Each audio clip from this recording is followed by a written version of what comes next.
यहाँ एक लेखक एक सरल लेकिन मार्मिक अवलोकन से शुरुआत करते हैं। पैसा हर व्यक्ति के जीवन को प्रभावित करता है, फिर भी बहुत कम लोग वास्तव में समझते हैं कि यह कैसे काम करता है।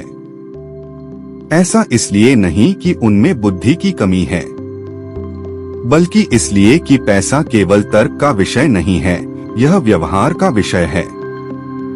लेखक बताते हैं कि लोग मानते हैं कि वित्तीय सफलता विश्लेषणात्मक कौशल, गणितीय क्षमता या बाजार पूर्वानुमान में विशेषज्ञता से आती है। लेकिन लेखक के अनुसार वित्तीय सफलता का असली आधार भावनात्मक अनुशासन, धैर्य और भय, लालच और अनिश्चितता को संभालने की क्षमता है। लेखक का सुझाव है कि लोगों के सामने एक मूल समस्या है, वे पैसे को एक सूत्र की तरह मानने की कोशिश करते हैं, जबकि पैसा एक जीवित प्राणी की तरह है जिसके मिजाज बदलते रहते हैं। यह मानवीय भावनाओं, सामाजिक दबावों, अप्रत्याशित घटनाओं और व्यक्तिगत पूर्वाग्रहों पर प्रतिक्रिया करता है। इन मनोवैज्ञानिक शक्तियों को समझे बिना पैसे को नियंत्रित करने की कोशिश करना, हवा को समझे बिना समुद्र में नाव चलाने जैसा है। आप आगे तो बढ़ सकते हैं, लेकिन उसकी दिशा पर आपका नियंत्रण नहीं रहेगा। लेखक बताते हैं कि आधुनिक दुनिया ने पैसों से जुड़े मामलों को और भी जटिल बना दिया है।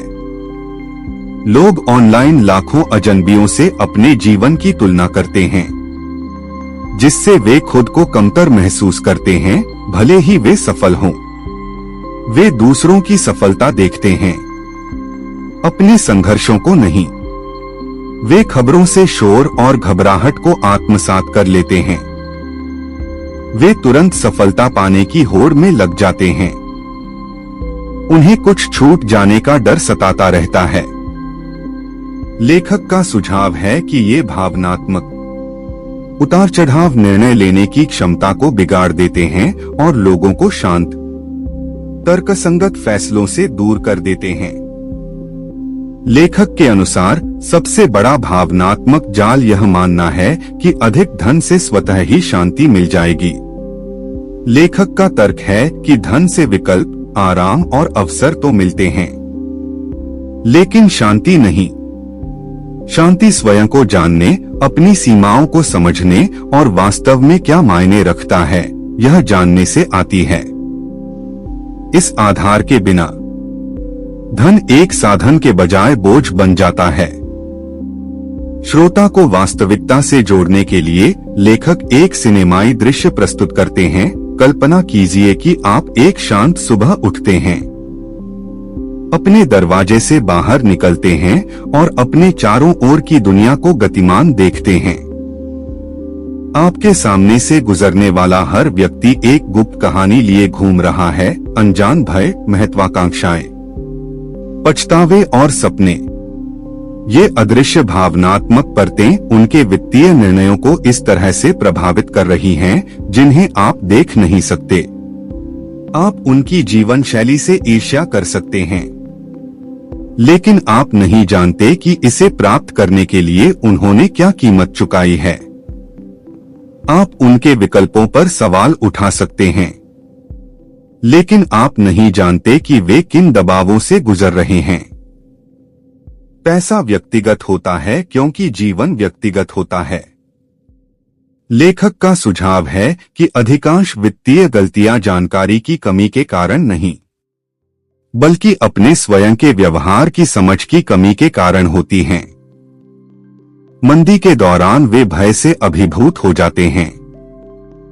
विकास के दौर में वे अत्यधिक आत्मविश्वास से भर जाते हैं। वे अपनी अपेक्षाओं को अस्थायी परिस्थितियों से जोड़ लेते हैं। वे भाग्य और जोखिम को गलत समझते हैं।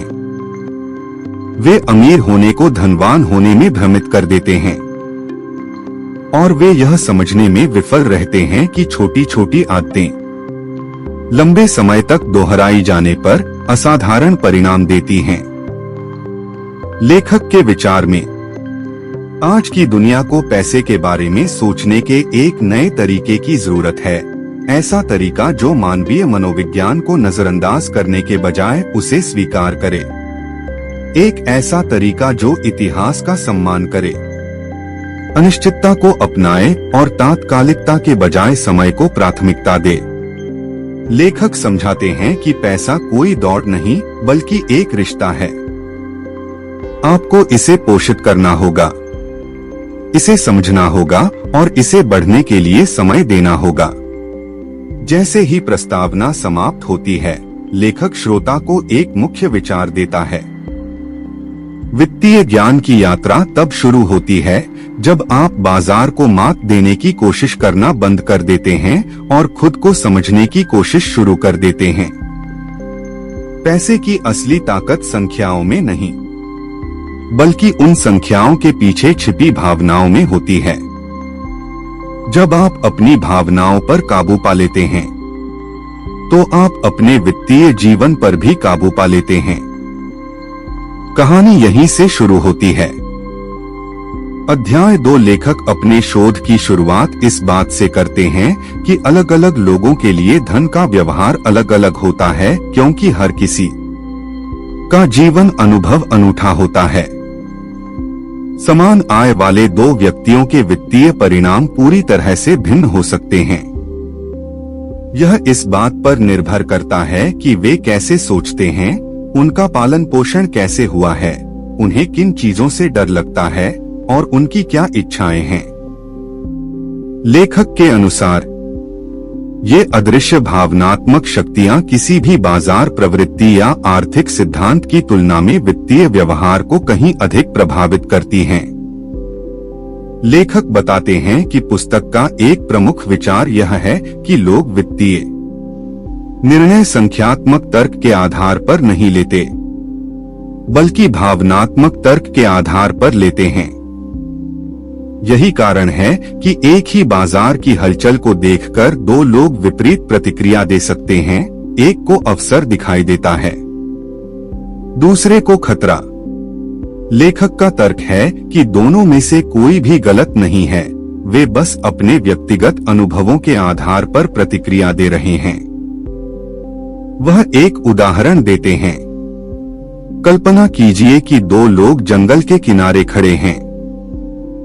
एक व्यक्ति जंगलों में खेलते हुए बड़ा हुआ है, उसके लिए जंगल घर जैसा है। दूसरा व्यक्ति जंगलों में खतरों की कहानियां सुनते हुए बड़ा हुआ है। वही जंगल 2 विपरीत प्रतिक्रियाएं पैदा करता है। पैसा भी इसी तरह काम करता है। लेखक का सुझाव है कि वित्तीय सफलता के लिए यह समझना आवश्यक है कि भावनाएं कोई दोष नहीं हैं, बल्कि मानव होने का अभिन्न अंग हैं। भावनाओं को समाप्त करने का प्रयास करने के बजाय लोगों को उन्हें समझना और प्रबंधित करना सीखना चाहिए। यही भावनात्मक जागरूकता दीर्घकालिक सफलता को अल्पकालिक घबराहट से अलग करती है। लेखक भाग्य और जोखिम की अवधारणा पर चर्चा करते हुए बताते हैं कि ये दोनों कारक परिणामों को उससे कहीं अधिक प्रभावित करते हैं जितना लोग स्वीकार करते हैं। लेखक के अनुसार आर्थिक जीवन कोई सीधा समीकरण नहीं है जहां मेहनत ही सफलता के बराबर हो। भाग्य अवसरों, समय और परिणामों को प्रभावित करता है, जबकि जोखिम असफलताओं, संकटों और हानियों को प्रभावित करता है। फिर भी लोग अक्सर सफलता का पूरा श्रेय कौशल को और असफलता का पूरा श्रेय मूर्खता को देते हैं। लेखक श्रोताओं को संतुलित दृष्टिकोण अपनाने के लिए प्रोत्साहित करते हैं। सफलता से विनम्रता और कृतज्ञता आनी चाहिए, जबकि असफलता से समझ और करुणा आनी चाहिए। इस संतुलन के बिना लोग अच्छे समय में अहंकारी और बुरे समय में कड़वे हो जाते हैं। वे एक बेहद महत्वपूर्ण विचार की ओर बढ़ते हैं। दीर्घकालिक निवेश में बुद्धिमत्ता से कहीं अधिक धैर्य का फल मिलता है। लेखक का तर्क है कि वित्तीय सफलता बाजार की भविष्यवाणी करने में नहीं, बल्कि दशकों तक निवेशित रहने और समय को अपना काम करने देने में निहित है। अधिकांश असाधारण धन असाधारण निर्णयों से नहीं, बल्कि दीर्घकालिक रूप से अपनाए गए सुसंगत निर्णयों से प्राप्त होता है। वे एक सरल उदाहरण देते हैं।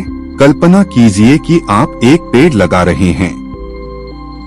आप उसे पानी देते हैं, उसकी रक्षा करते हैं, उसे धूप लगने देते हैं। फिर भी वर्षों तक उसकी वृद्धि धीमी रहती है। फिर एक दिन वह अचानक लंबा, मजबूत और चौड़ा हो जाता है, बिना किसी बड़े बदलाव के। यही चक्रवृद्धि विकास का स्वभाव है। यह पूर्णता को नहीं, बल्कि धैर्य को पुरस्कृत करता है। लेखक एक और महत्वपूर्ण विचार पर जोर देते हैं। बचत आय से अधिक महत्वपूर्ण है। कई लोग मानते हैं कि धन अधिक कमाने से आता है, लेकिन लेखक का सुझाव है कि धन इस बात से आता है कि आप कितना बचाते हैं, न कि कितना कमाते हैं। अधिक आय के साथ अधिक खर्च वित्तीय अस्थिरता पैदा करता है। सीमित आय और नियंत्रित खर्च स्थिरता प्रदान करते हैं। वे समझाते हैं कि बचत से स्वतंत्रता, लचीलापन और विकल्प मिलते हैं। इससे गलतियों की गुंजाइश रहती है, भय से मुक्ति मिलती है और बिना किसी दबाव के निर्णय लेने की शक्ति मिलती है। लेखक के अनुसार पैसे का असली मूल्य उससे मिलने वाले अवसरों में निहित है, न कि उससे खरीदी जाने वाली विलासिता में। लेखक आगे तर्कसंगता से अधिक विवेकपूर्णता के विचार को प्रस्तुत करते हैं। लोग अक्सर पूरी तरह से तर्कसंगत वित्तीय निर्णय लेने की आकांक्षा रखते हैं, लेकिन लेखक का कहना है कि यह लक्ष्य अवास्तविक है। मनुष्य भावनात्मक प्राणी हैं। बेहतर लक्ष्य विवेकपूर्ण निर्णय लेना है, ऐसे विकल्प जो भावनात्मक रूप से सही हों और साथ ही आर्थिक रूप से भी लाभकारी हों। उदाहरण के लिए, कम ब्याज वाले ऋण को चुकाना गणितीय रूप से तर्कसंगत नहीं हो सकता है, लेकिन इससे भावनात्मक राहत और स्पष्टता मिल सकती है। लेखक श्रोताओं को इन भावनात्मक प्रेरणाओं का सम्मान करने के लिए प्रोत्साहित करता है, बशर्ते वे दीर्घकालिक स्थिरता में सहायक हों। लेखक आगे कभी संतुष्ट न होने की अवधारणा पर चर्चा करते हैं। जब लोग लगातार अधिक पाने की चाह रखते हैं, अधिक धन, अधिक सफलता, अधिक पहचान, तो वे अपनी शांति का त्याग कर देते हैं। पर्याप्त का अर्थ परिभाषित किए बिना उनकी इच्छाएं अनंत रूप से बढ़ती जाती हैं, जिससे असंतोष उत्पन्न होता है। लेखक बताते हैं कि पर्याप्त को परिभाषित करना सीखना सबसे शक्तिशाली वित्तीय कौशलों में से एक है, जिसे कोई भी व्यक्ति विकसित कर सकता है। इसके बाद वे सामाजिक तुलना के प्रलोभन पर चर्चा करते हैं।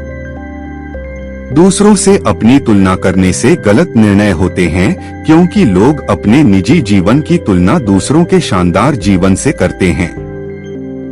इससे ईर्ष्या और अवास्तविक अपेक्षाएं बढ़ती हैं। लेखक का सुझाव है कि सार्थक तुलना केवल अपने अतीत से ही की जा सकती है। इस अध्याय के मूल विचारों को वे स्वतंत्रता के महत्व पर प्रकाश डालते हुए समाप्त करते हैं। लेखक के अनुसार धन का सर्वोच्च रूप अपने समय पर नियंत्रण रखने की क्षमता है। बाध्यता से मुक्ति, आप क्या करते हैं और किसके साथ करते हैं, यह चुनने की स्वतंत्रता। धन का माप संपत्ति से नहीं, बल्कि नियंत्रण से होता है। ध्यान, ऊर्जा, समय सारणी और जीवन की दिशा पर नियंत्रण। इससे उन मूलभूत विचारों की पूर्ति हो जाती है जिन्हें लेखक श्रोताओं को पैसे की भावनात्मक परतों में गहराई से उतरने से पहले समझाना चाहता है। अध्याय 3 लेखक अब श्रोता को उस अंतर्निहित मनोविज्ञान की गहराई में ले जाते हैं जो धन के साथ हमारे संबंध को आकार देता है। वे समझाते हैं कि अधिकांश लोग मानते हैं कि वे वित्तीय निर्णय तर्क के आधार पर ले रहे हैं, लेकिन वास्तव में वे कहानियों से प्रभावित होते हैं। ये कहानियां उन्हें माता पिता से विरासत में मिली हैं, बचपन के परिवेश से बनी हैं, आर्थिक चक्रों से प्रभावित हैं और व्यक्तिगत अनुभवों से पुष्ट होती हैं। लेखक के अनुसार धन केवल बैंक खातों से ही नहीं बहता, यह मानवीय स्मृतियों, भावनाओं, भय और सपनों से होकर बहता है। वे एक महत्वपूर्ण अंतर्दृष्टि प्रस्तुत करते हैं। दो व्यक्ति एक ही शहर में, एक ही गली में, एक ही युग में पले-बढ़े हो सकते हैं, फिर भी उनकी वित्तीय सोच पूरी तरह से भिन्न हो सकती है। एक बाजार को अवसरों के रूप में देख सकता है, दूसरा उन्हें खतरों के रूप में देख सकता है। एक मितव्ययिता को महत्व दे सकता है, दूसरा लाभ को महत्व दे सकता है। ये अंतर सही या गलत नहीं है, ये भावनात्मक विरासतें हैं। लेखक आर्थिक तंगी के दौर में पले-बढ़े एक व्यक्ति का उदाहरण देते हैं। ऐसा व्यक्ति स्वाभाविक रूप से पैसों के मामले में सतर्क हो सकता है, खूब बचत कर सकता है और जोखिम से बच सकता है। वहीं समृद्धि के दौर में पले-बढ़े व्यक्ति में जोखिम लेने की सहजता और विकास के प्रति आत्मविश्वास विकसित हो सकता है। वे अलग अलग भावनात्मक परिस्थितियों से प्रभावित होते हैं। इनमें से कोई भी बात तर्कहीन नहीं है, वे बस जीवन के अनुभवों के अनुसार प्रतिक्रिया दे रहे हैं।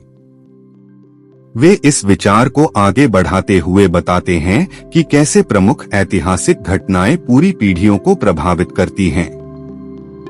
शेयर बाजार में आई गिरावट का प्रत्यक्ष अनुभव करने वाला व्यक्ति उस अनुभव के निशान जीवन भर अपने साथ रखता है। वहीं उस गिरावट के बाद पैदा हुए व्यक्ति को उस तरह का कोई डर नहीं होता।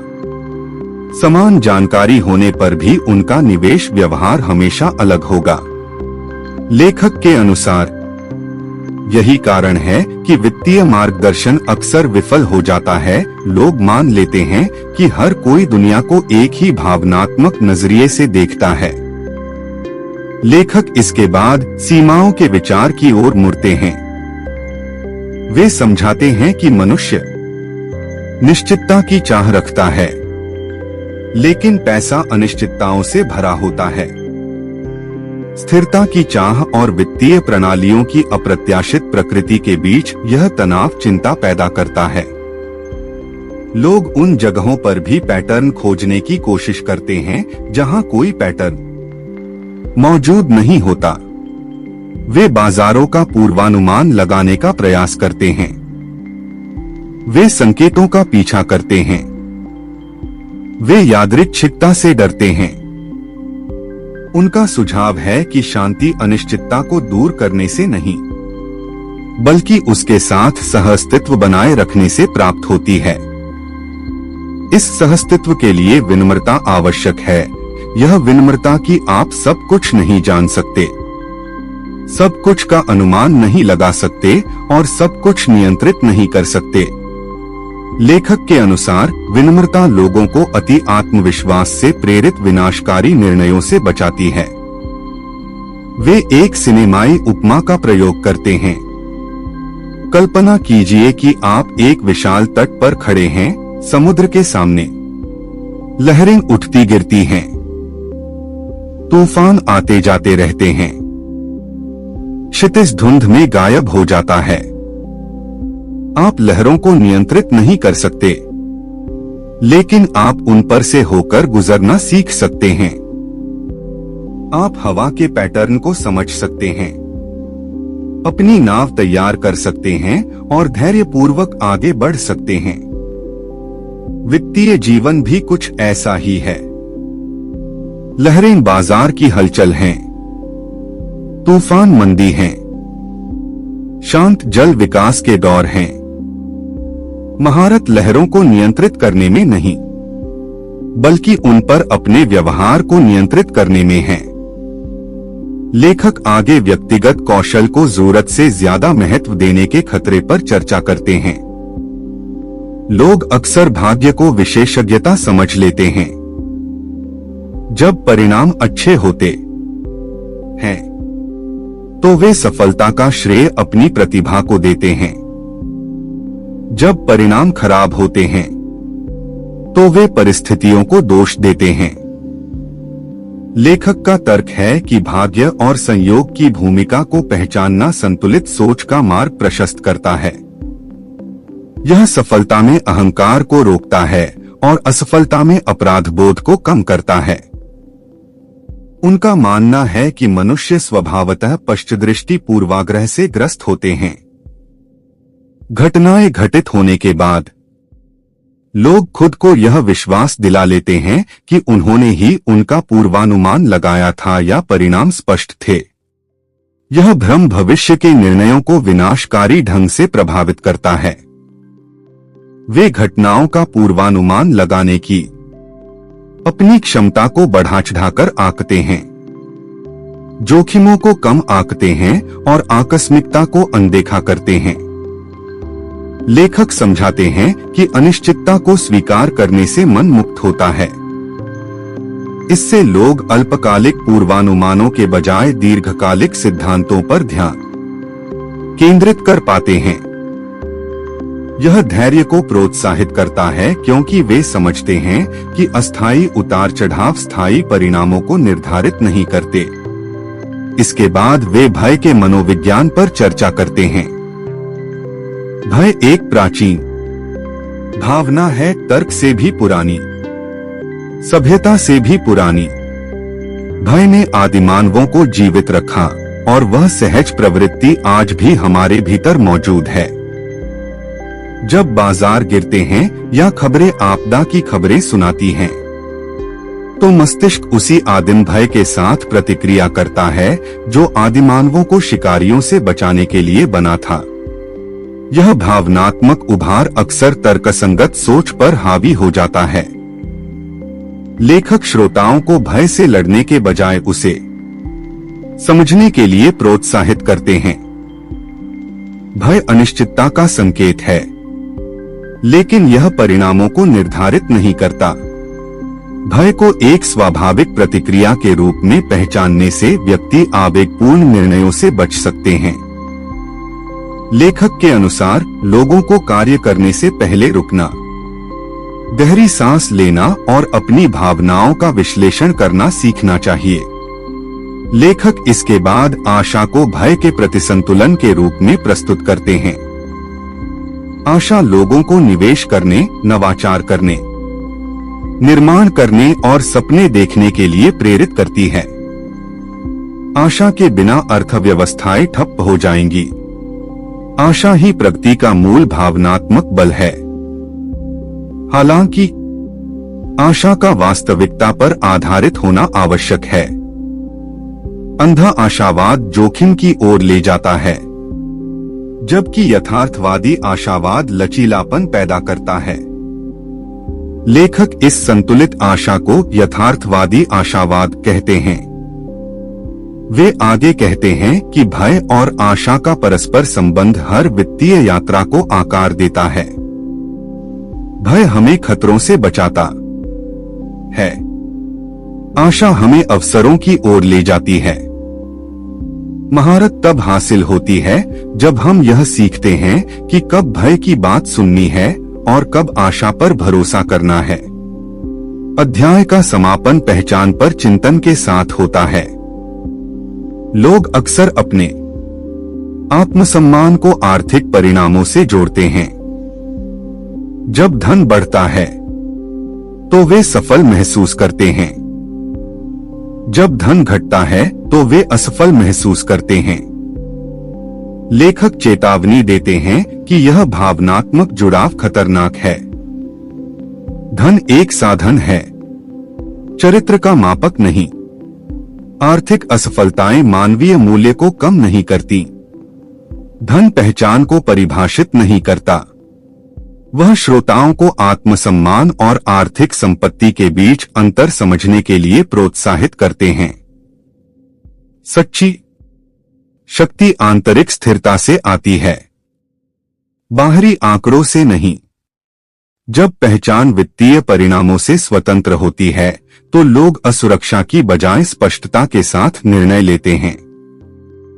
इस भावनात्मक आधार के स्थापित होने के बाद लेखक श्रोता को धन और मानवीय व्यवहार के जटिल परिदृश्य में एक गहन यात्रा के लिए तैयार करता है। अध्याय 4 लेखक अब श्रोता का ध्यान वित्त की सबसे शक्तिशाली ताकतों में से एक की ओर ले जाते हैं। दीर्घकालिक व्यवहार का अदृश्य, शांत और अक्सर कम आंका जाने वाला प्रभाव। वे समझाते हैं कि लोग अक्सर एकल घटनाओं, एकल निवेशों या एकल निर्णयों पर ध्यान केंद्रित करते हैं, लेकिन लेखक के अनुसार धन शायद ही कभी किसी एक शानदार कदम का परिणाम होता है। यह हजारों छोटे, निरंतर विकल्पों का परिणाम है जो दशकों में संचित होते हैं। वे एक सरल सत्य को प्रकट करते हुए शुरुआत करते हैं। संचयन केवल एक गणितीय घटना नहीं है, यह एक व्यवहारिक घटना है। संचयन तभी काम करता है जब लोग समय को अपना काम करने देते हैं। अधिकांश व्यक्ति अधीरता, मंदी के दौरान घबराहट या रोमांच की तलाश के कारण संचयन को बाधित करते हैं।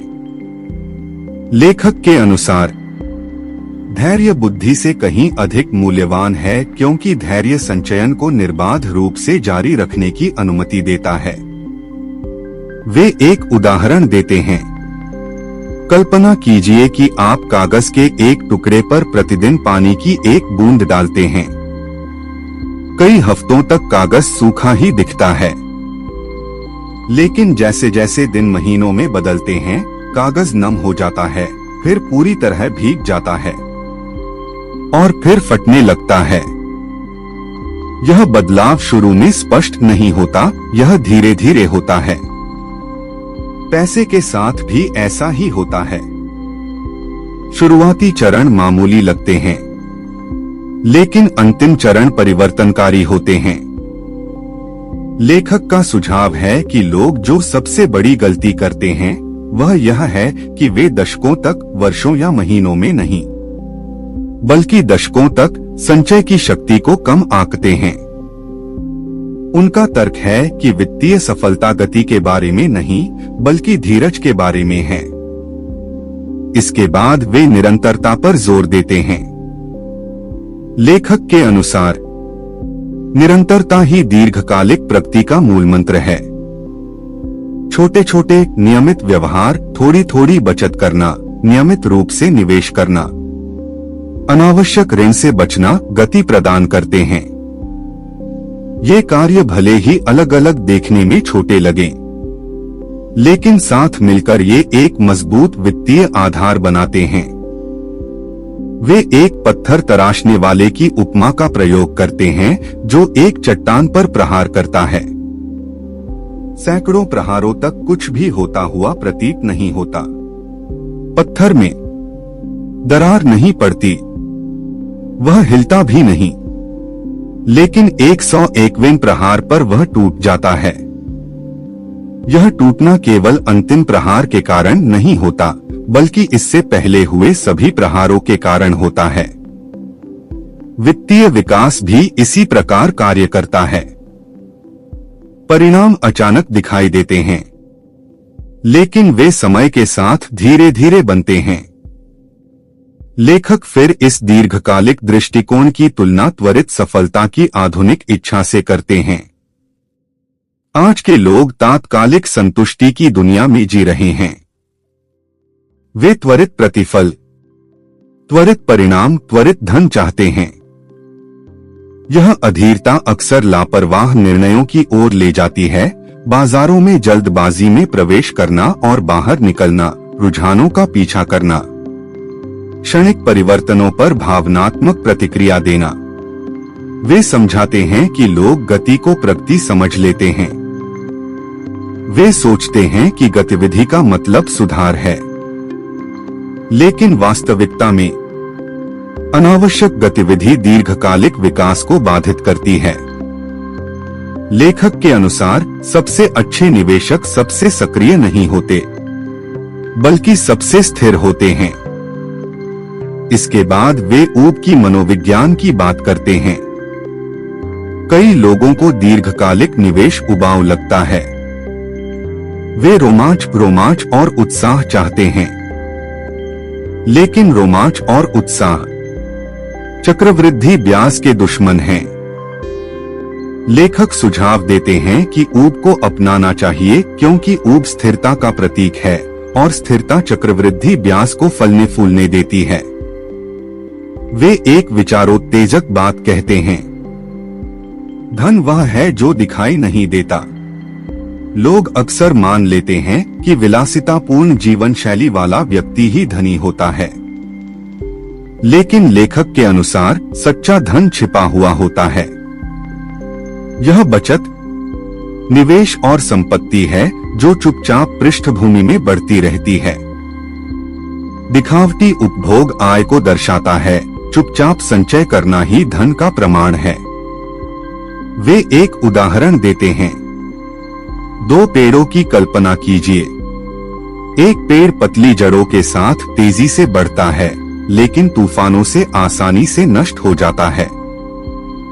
दूसरा पेड़ धीरे धीरे बढ़ता है, पहले गहरी जड़ें जमाता है।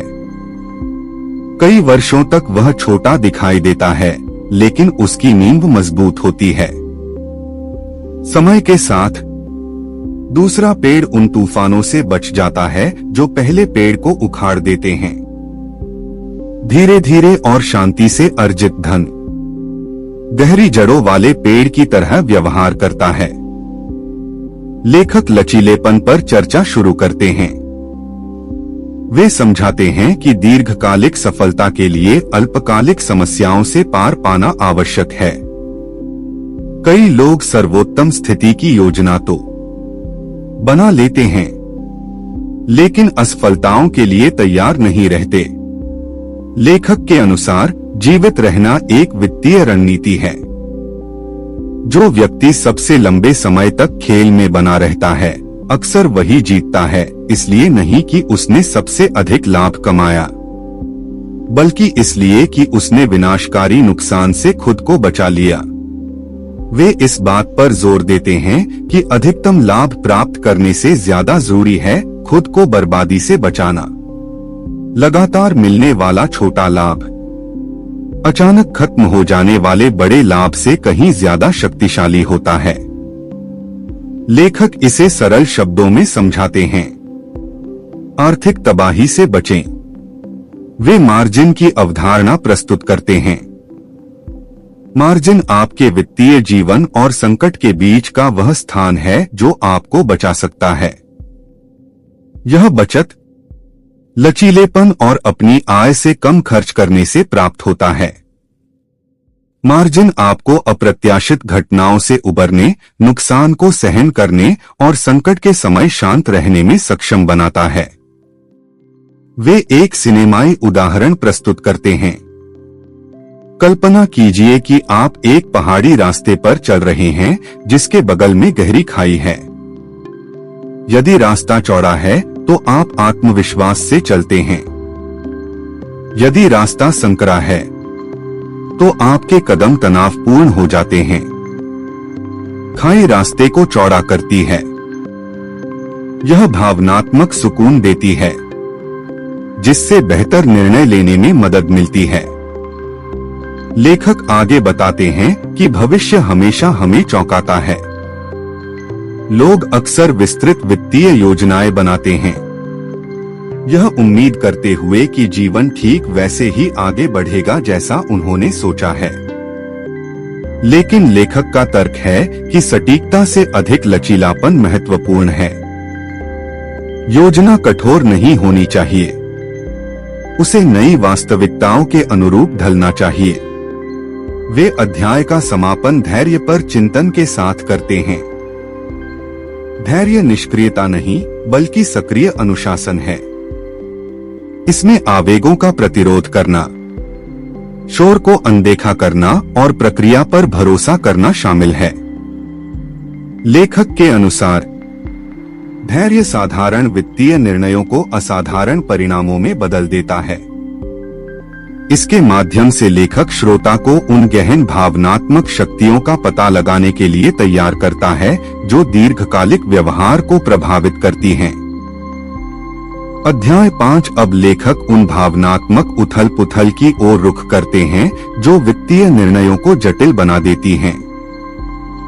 धन को प्रभावित करने वाली सभी शक्तियों, बाजार, ब्याज दरें, आर्थिक चक्र में से भय और लोभ की भावनाएं सबसे शक्तिशाली और अप्रत्याशित होती हैं। लेखक के अनुसार ये दोनों भावनाएं लगभग हर वित्तीय गलती और लगभग हर वित्तीय सफलता के केंद्र में होती हैं।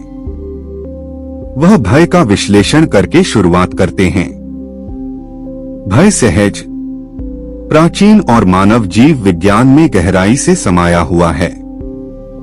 वित्तीय प्रणालियों के अस्तित्व में आने से बहुत पहले भय ने मनुष्यों को शारीरिक खतरों, शिकारियों, खतरों, अपरिचित वातावरणों से बचाया था।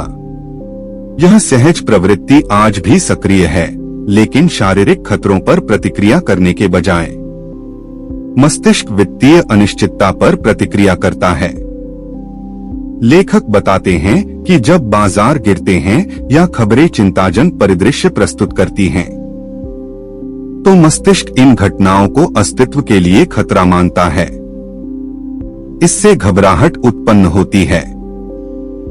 मंदी के दौरान लोग निवेश इसलिए नहीं बेचते क्योंकि यह तर्कसंगत है, बल्कि इसलिए कि भय उन्हें आश्वस्त करता है कि सुरक्षा के लिए तत्काल कार्रवाई आवश्यक है। लेखक के अनुसार भय किसी व्यक्ति की कमजोरी नहीं दर्शाता, यह दर्शाता है कि वह इंसान है। वे एक सिनेमाई उदाहरण देते हैं। कल्पना कीजिए कि आप तूफान के दौरान एक चट्टान पर खड़े हैं। हवा जोर से चल रही है, बिजली चमक रही है, जमीन कांप रही है। भले ही आप जानते हो कि चट्टान संरचनात्मक रूप से मजबूत है, फिर भी आपकी सहज प्रवृत्ति आपको पीछे हटने के लिए कहती है। मंदी के दौरान बाजार की स्थिति कुछ ऐसी ही होती है। आंकड़े भले ही दीर्घकालिक स्थिरता दर्शाते हों, लेकिन भावनात्मक उथल-पुथल तर्क पर हावी हो जाती है। लेखक का सुझाव है कि डर से लड़ने के बजाय लोगों को इसे समझना सीखना चाहिए। डर एक संकेत है, आदेश नहीं। यह अनिश्चितता की चेतावनी देता है, लेकिन यह सही प्रतिक्रिया तय नहीं करता। वे श्रोताओं को डर के क्षणों में रुकने, भावना को स्वीकार करने और निर्णय लेने से पहले तर्कसंगत सोच को वापस आने देने के लिए प्रोत्साहित करते हैं। लेखक फिर भय के विपरीत भाव, लालच की ओर मुड़ते हैं। भय लोगों को जोखिम से दूर रखता है, जबकि लालच उन्हें जोखिम की ओर खींचता है। लालच इच्छा पैदा करता है, अधिक धन, शीघ्र परिणाम और बड़े पुरस्कारों की इच्छा। लेखक के अनुसार लालच लोगों को यह विश्वास दिलाता है कि असाधारण परिणाम सामान्य हैं और जोखिम का उन पर कोई प्रभाव नहीं पड़ता। वे समझाते हैं कि लालच इसलिए शक्तिशाली है क्योंकि यह स्वयं को महत्वाकांक्षा के रूप में छुपा लेता है। महत्वाकांक्षा विकास, सीखने और प्रगति को प्रोत्साहित करती है, लेकिन जब महत्वाकांक्षा विकृत हो जाती है तो वह लालच बन जाती है। लालच लोगों को अत्यधिक जोखिम उठाने, चेतावनी के संकेतों को अनदेखा करने और अल्पकालिक रोमांच के लिए दीर्घकालिक अनुशासन को त्यागने के लिए प्रेरित करता है। लेखक आग के रूपक का प्रयोग करते हैं। एक छोटी सी आग घर को गर्म रखती है, अनियंत्रित आग उसे नष्ट कर देती है। इसी प्रकार महत्वाकांक्षा प्रगति को बढ़ावा देती है, जबकि लालच स्थिरता को नष्ट कर देता है।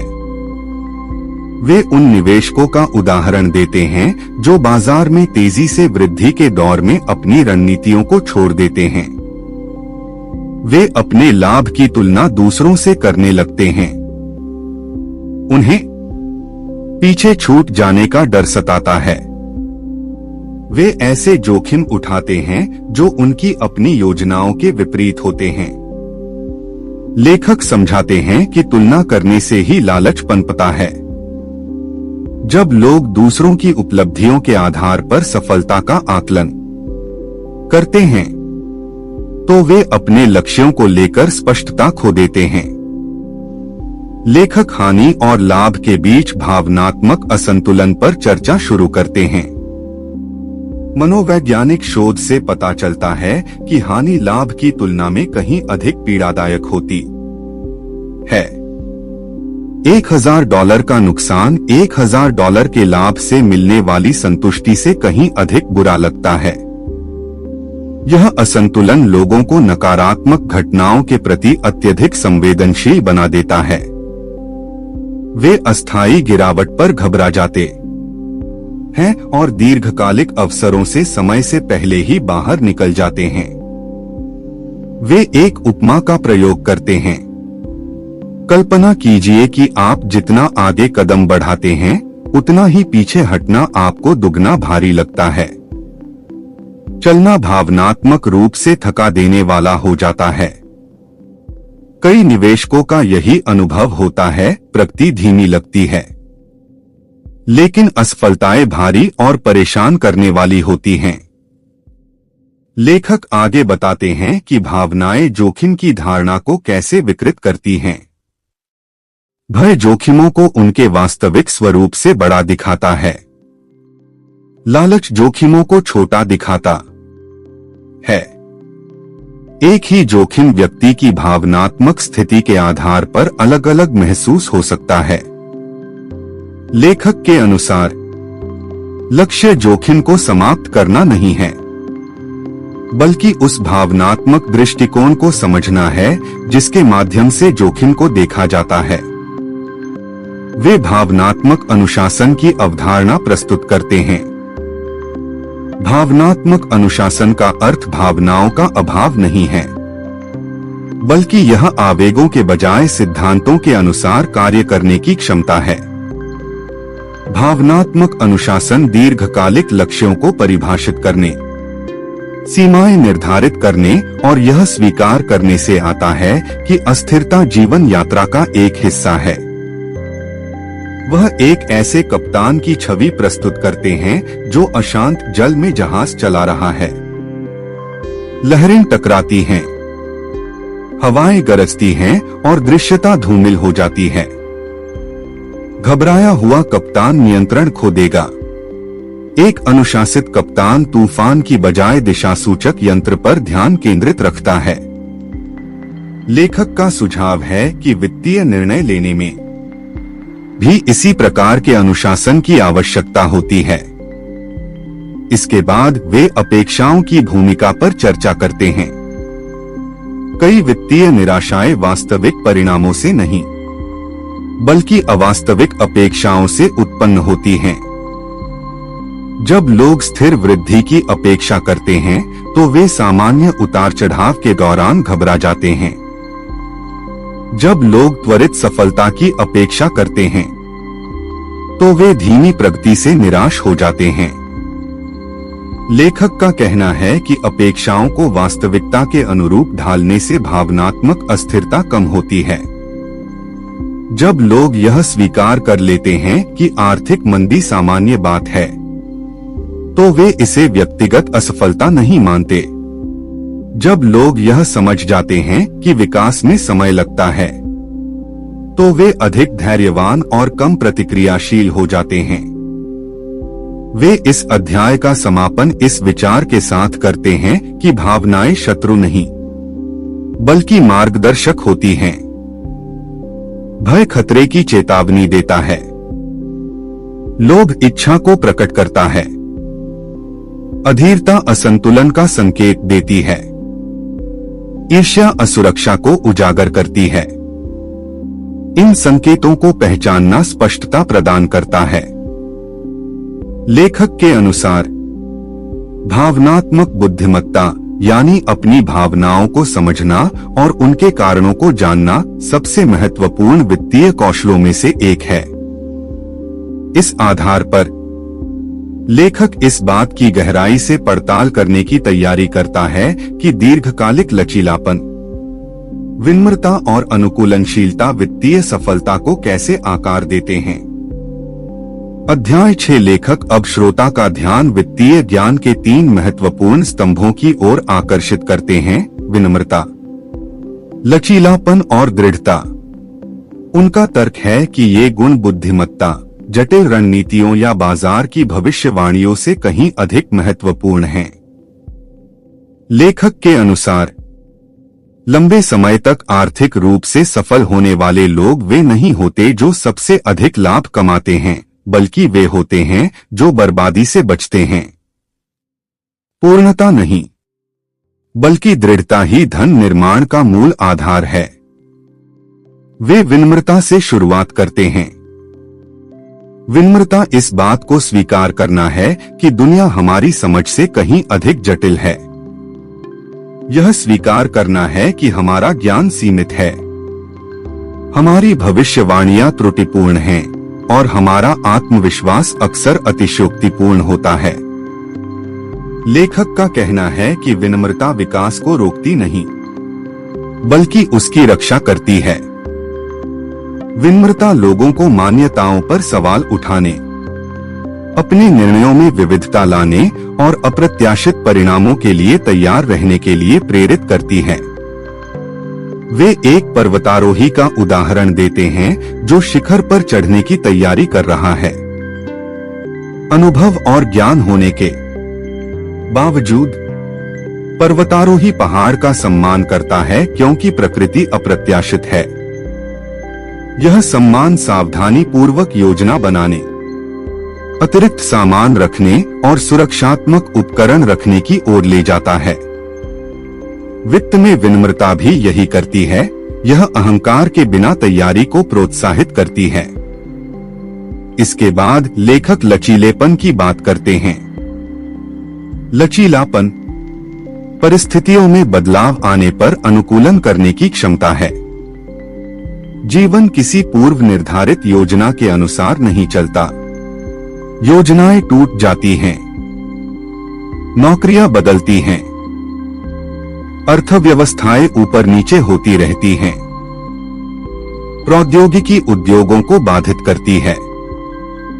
लेखक का तर्क है कि वित्तीय स्थिरता कठोर योजना पर नहीं, बल्कि अनुकूलनीय सोच पर निर्भर करती है। वे लचीलेपन की तुलना हवा में झुकने वाले पेड़ से करते हैं। कठोर पेड़ तूफान में टूट जाता है, लेकिन लचीला पेड़ टिका रहता है। वित्तीय लचीलेपन का अर्थ है लक्ष्यों को समायोजित करना, रणनीतियों में बदलाव करना, खर्चों को कम करना, जरूरत पड़ने पर करियर बदलना और नए अवसरों को अपनाना। लेखक के अनुसार वित्त में सबसे खतरनाक सोच यह है कि सब कुछ योजना के अनुसार ही होना चाहिए। वे समझाते हैं कि लचीलेपन में भावनात्मक लचीलापन भी शामिल है, अहंकार को छोड़ना, गलतियों को स्वीकार करना और बिना शर्म के दिशा बदलना। कई लोग बुरे निवेशों, असफल विचारों या पुराने पड़ चुके योजनाओं से भावनात्मक रूप से जुड़े होने के कारण चिपके रहते हैं। लेखक का सुझाव है कि जो चीजें अब काम नहीं करती, उन्हें छोड़ने से ही स्वतंत्रता मिलती है। इसके बाद अध्याय अस्तित्व के विचार की ओर बढ़ता है। लेखक बताते हैं कि अस्तित्व सबसे कम आंकी जाने वाली वित्तीय रणनीति है क्योंकि इसमें कोई चकाचौंध नहीं है। अस्तित्व रोमांचक नहीं है, लेकिन यह शक्तिशाली है। इसका अर्थ है विनाशकारी नुकसान से बचना, मंदी के दौर के लिए तैयार रहना और तूफानों का सामना करने के लिए पर्याप्त मजबूत नींव बनाना। वे इस बात पर जोर देते हैं कि असाधारण दीर्घकालिक सफलता प्राप्त करने के लिए असाधारण प्रतिभा की आवश्यकता नहीं होती। इसके लिए खेल में इतने लंबे समय तक बने रहना आवश्यक है कि संचयन अपना जादू दिखा सके। जो व्यक्ति 40 वर्षों तक टिके रहता है, वह उस व्यक्ति से कहीं बेहतर प्रदर्शन करेगा जो जोखिम भरे फैसले लेता है और 10 वर्षों में ही हार मान लेता है। लेखक एक सिनेमाई उपमा देते हैं। एक लंबे युद्ध में 2 सैनिकों की कल्पना कीजिए। एक निडर है और बिना किसी सावधानी के खतरे में कूद पड़ता है। दूसरा रणनीतिक, अनुशासित है और अनावश्यक जोखिमों से बचता है। निडर सैनिक नाटकीय लड़ाइयां जीत सकता है, लेकिन रणनीतिक सैनिक पूरे युद्ध में जीवित रहता है। वित्त के क्षेत्र में जीवित रहना ही जीत है। वे सुरक्षा के मार्जिन के महत्व को बताते हैं। सुरक्षा का मार्जिन वह सुरक्षा कवच है जो परिस्थितियां बिगड़ने पर आपको सुरक्षित रखता है। बचत, कम ऋण, सतर्क निर्णय और आपातकालीन निधि इस सुरक्षा कवच का निर्माण करते हैं। लेखक के अनुसार सुरक्षा का मार्जिन वित्तीय जीवन की सीट बेल्ट की तरह है। आप आशा करते हैं कि आपको इसकी कभी आवश्यकता न पड़े, लेकिन जब इसकी आवश्यकता पड़ती है तो यह सब कुछ सुरक्षित रखता है। वे समझाते हैं कि गलतियों की गुंजाइश होने से लोग शांत रह पाते हैं। घबराहट तब पैदा होती है जब लोग अपनी सीमाओं के चरम पर काम करते हैं।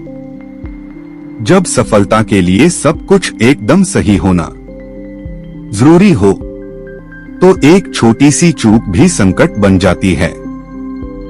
लेखक जोर देते हैं कि लोगों को ऐसी प्रणालियां बनानी चाहिए जो विफलता को सहन कर सकें और ध्वस्त न हो। वह जीवन रक्षा के भावनात्मक पहलू का भी अन्वेषण करते हैं। जीवन रक्षा के लिए धैर्य आवश्यक है, क्योंकि पुरस्कार धीरे धीरे मिलते हैं। इसके लिए अनुशासन आवश्यक है, क्योंकि प्रलोभन निरंतर प्रकट होते रहते हैं।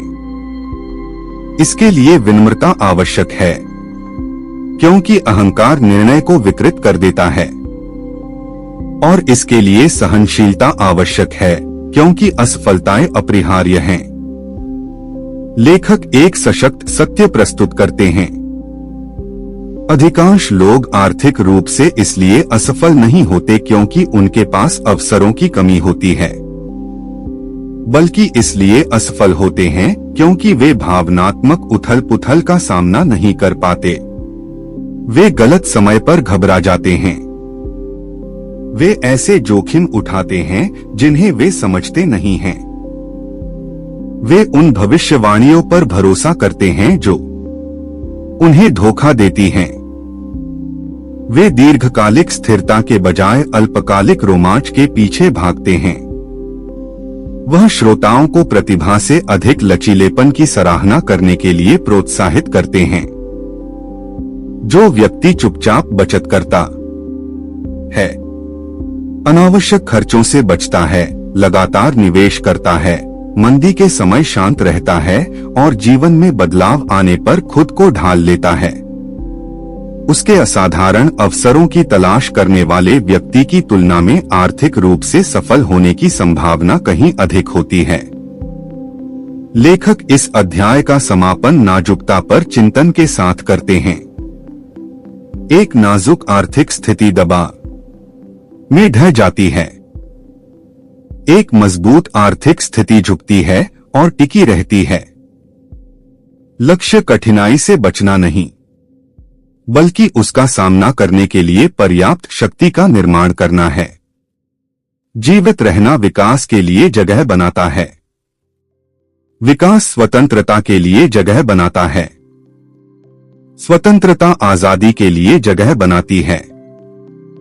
लेखक के अनुसार सच्ची दौलत की शुरुआत यहीं से होती है। अध्याय 7 लेखक अब श्रोता का ध्यान वित्तीय जीवन के सबसे गलत समझे जाने वाले पहलुओं में से एक यानी समय की ओर आकर्षित करते हैं। वे समझाते हैं कि लोग अक्सर प्रतिफल, रणनीतियों, भविष्यवाणियों और जटिलताओं को लेकर अत्यधिक चिंतित रहते हैं। लेकिन लेखक के अनुसार समय ही सबसे बड़ा गुणक है। समय छोटे छोटे निर्णयों को विशाल परिणामों में बदल देता है। समय सामान्य व्यवहार को असाधारण परिणामों में परिवर्तित कर देता है। समय ही धन का निर्माता है। वे धीमी प्रगति को कम आंकने के लोगों के रवैये का वर्णन करते हुए अपनी बात शुरू करते हैं। त्वरित पुरस्कारों से